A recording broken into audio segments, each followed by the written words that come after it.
పేర్లు పెట్టేటప్పుడు రకరకాల పేర్లు పెడతారు. ఇవాళ ఇద్దరు పిల్లలు ఉంటేనే దేవాలయాల్లో అర్చకులెవరు చెప్పలేని చదవలేని విచిత్రమైనటువంటి పేర్లన్నీ పెడుతున్నారు. వాళ్ళు ఆ నానాయాతన పడిపోతున్నారు చదవలేక.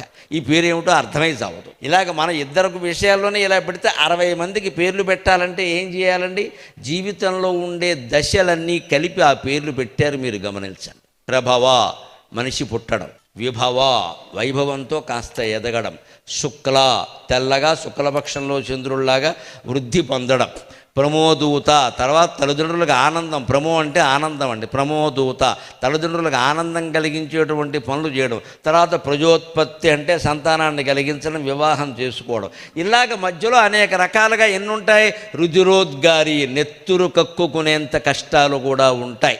అలాగే పరాభవాలు కూడా ఉంటాయి. వాటన్నిటినీ సహించాలి. అందుకే ఈ సంవత్సరం పేరు పరాభవ. అది అలాగే ఉన్నా మీరు